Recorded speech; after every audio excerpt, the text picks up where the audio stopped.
দুর্গাপুরে গণধর্ষণ কাণ্ডের প্রতিবাদে বিক্ষোভ, জরুরি বিভাগের সামনে তালাবন্ধ, বিজেপি নেত্রী লকেট চট্টোপাধ্যায়কে ঢুকতে বাধা। যে ছবি আমরা দেখাচ্ছি আপনাদেরকে, লকেট চট্টোপাধ্যায় সহ আরও অনেক বিজেপি নেতানেত্রী সেখানে রয়েছেন। বিজেপি নেত্রী লকেট চট্টোপাধ্যায়কে ঢুকতে বাধা।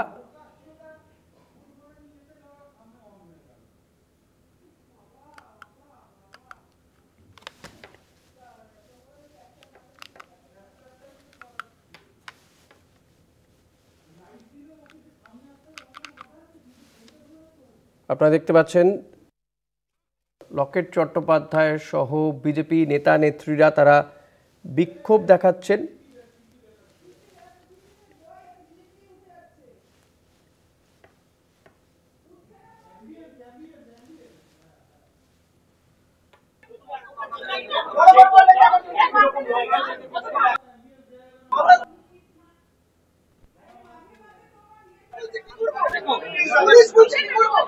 সাবধান, অসুবিধা নাই।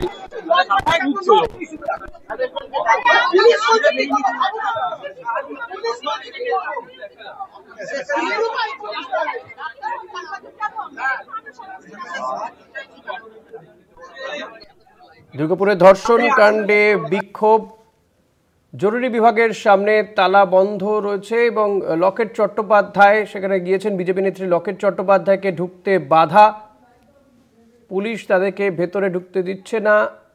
বিক্ষোভ এবং রয়েছেন বিজেপি নেতা নেত্রীরা।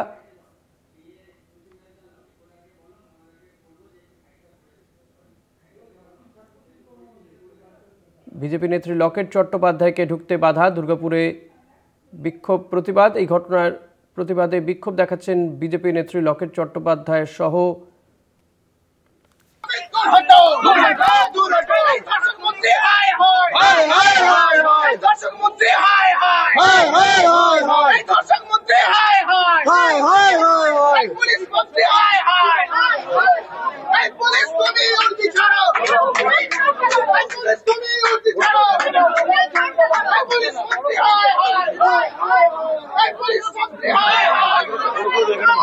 জরুরি বিভাগের সামনে তালাবন্ধ, সেখানে বিক্ষোভ দেখানোর পরে এই মুহূর্তে সেখানেই বসে পড়লেন লকেট চট্টোপাধ্যায়রা। যে ছবি আমরা দেখাচ্ছি আপনাদেরকে এই মুহূর্তে সরাসরি,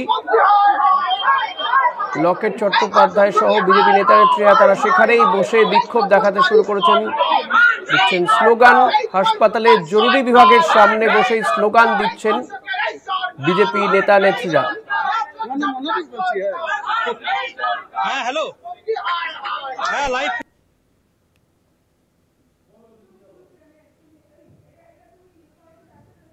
লকেট চট্টোপাধ্যায় সহ বিজেপি নেতা নেত্রীরা তারা বিক্ষোভ দেখাচ্ছেন। জরুরি বিভাগের সামনে তালাবন্ধ, তারা সেখানে ভেতরে যেতে চেয়েছিলেন কিন্তু ভেতরে ঢুকতে দেয়নি পুলিশ।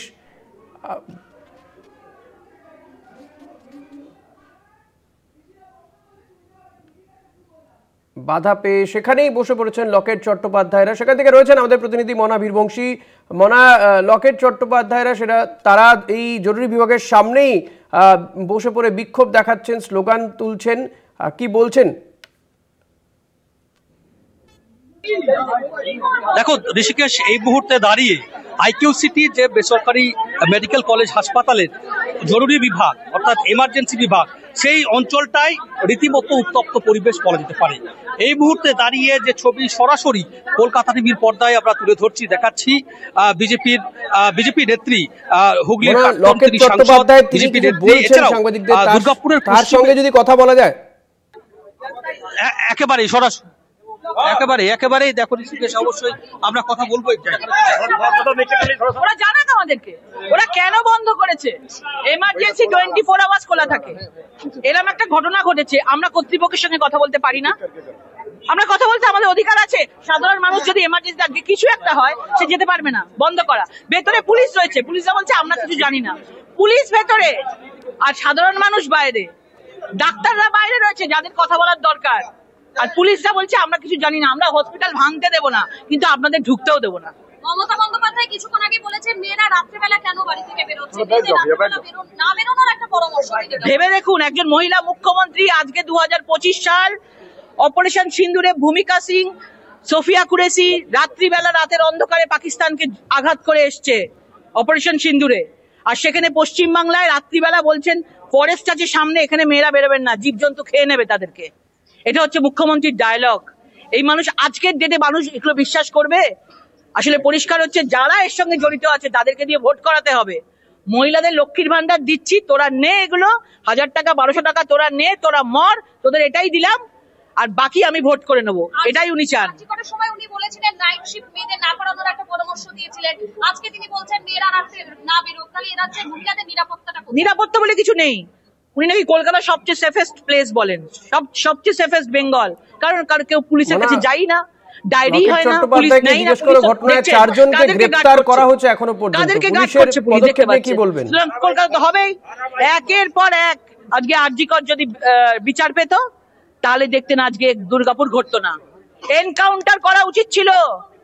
3 জনকে নিয়ে অ্যারেস্ট করা হলো, ড্রোন দেখিয়ে অ্যারেস্ট করা হলো, এগুলো নাটকবাজি আমরা সবাই বুঝি। পাকচিট ঘটনাটাও বলতো ছোটখাটো ঘটনা, পারিবারিক লাভ অ্যাফেয়ার ছিল।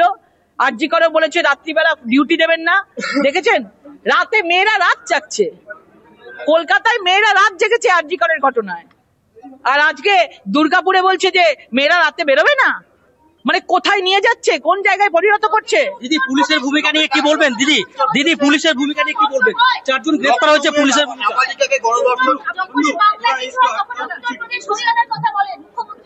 কেন হবে? কেন হবে? একের পর এক কোচবিহার থেকে, মালদা থেকে, জলপাইগুড়ি থেকে, বীরভূম থেকে, দুর্গাপুর থেকে একের পর এক ঘটনা ঘটেছে। যখনই ঘটনা ঘটে উনি উত্তরপ্রদেশ, উনি মণিপুর নিয়ে আসেন।